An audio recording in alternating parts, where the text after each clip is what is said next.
Волчица вырастила младенца как своего. Но спустя годы произошло нечто шокирующее. Зима в Салхаринской тайге наступила внезапно. Снег выпал за одну ночь, засыпал дороги, и деревню Березовка полностью отрезала от остального мира. Мороз был очень сильным. Электричество часто отключалось, а запасы продуктов быстро подходили к концу. Жители деревни старались не выходить лишний раз из домов. Особенно трудно приходилось тем, кто жил один. Дарья, молодая женщина, осталась одна с грудным сыном по имени Артем. Ее муж уехал работать в другой город и не выходил на связь уже несколько недель. Они жили на окраине деревни, в старом доме. Сначала Дарья просто выглядела усталой, что было понятно. Маленький ребенок, холод, одиночество. Но вскоре соседи заметили, что она начала вести себя странно. Она стала разговаривать сама с собой, часто выглядывала в окно и, казалось, чего-то боялась. Она рассказывала, что по ночам слышит голос, который зовет ее из леса. Ей слышалось, будто кто-то зовет по имени или шепчет слова, хотя вокруг не было ни души. Люди подумали, что Дарья просто перенапряглась, что ей тяжело и нужна помощь. Но однажды ночью произошло непоправимое.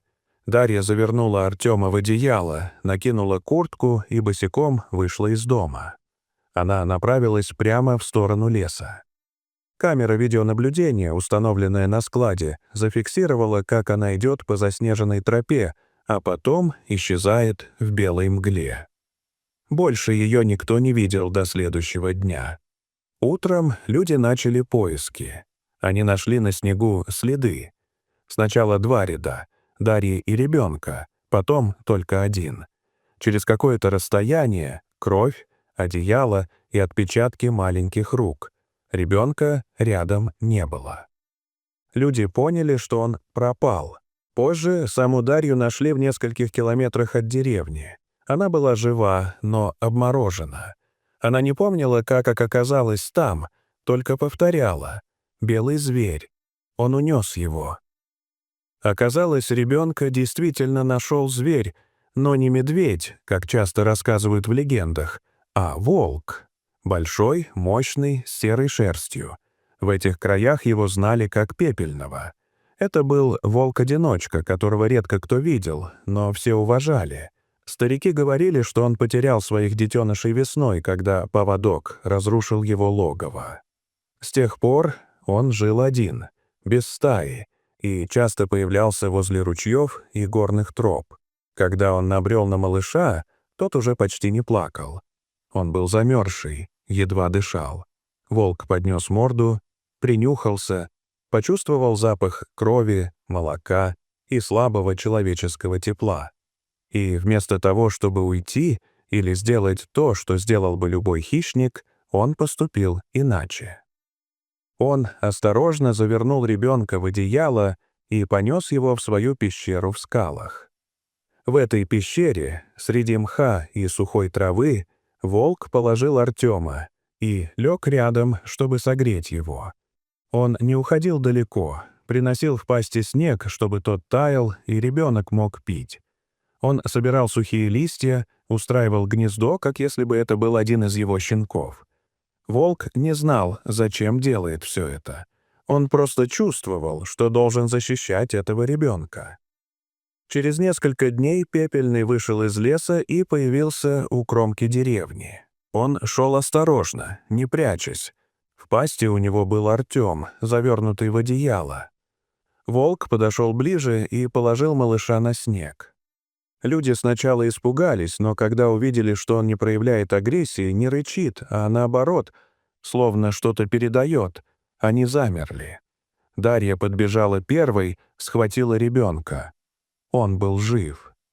Волк посмотрел на нее, развернулся и исчез в лесу. С тех пор прошло много лет. Артем рос, и с раннего возраста стало заметно, что он отличается от других детей. Он легко находил дорогу в лесу, знал, когда начнется снегопад, животные подходили к нему, не убегая. Он часто уходил в тайгу один и возвращался только вечером. Старики говорили, что у него осталась связь с лесом и тем волком, который его спас.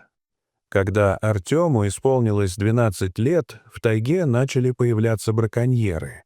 Они ставили капканы, убивали животных, не разбирая, кто перед ними — волк, лиса или косуля. Однажды Артем ушел в лес и не вернулся. Его искали всю ночь, но не нашли.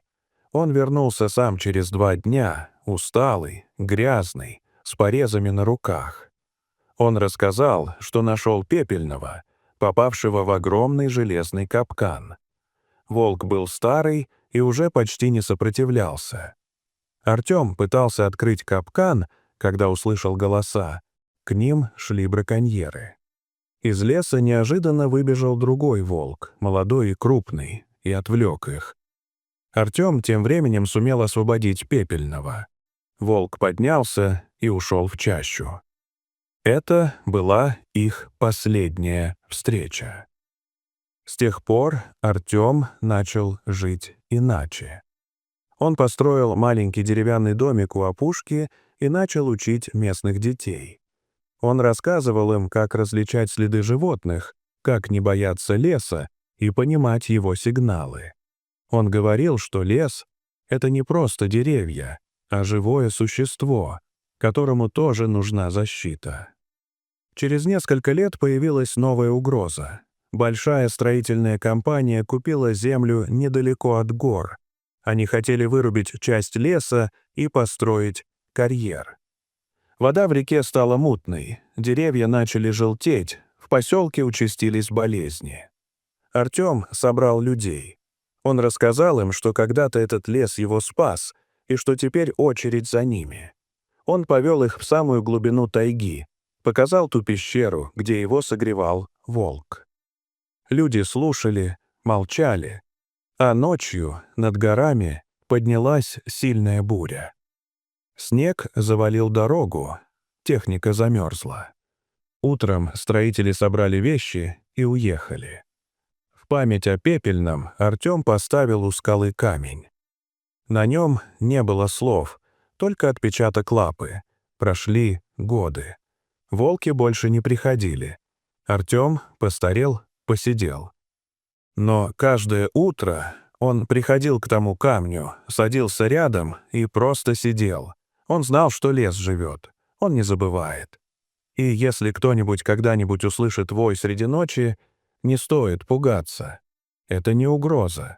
Это напоминание о том, что один волк когда-то спас одного мальчика. И эта история навсегда осталась в памяти леса.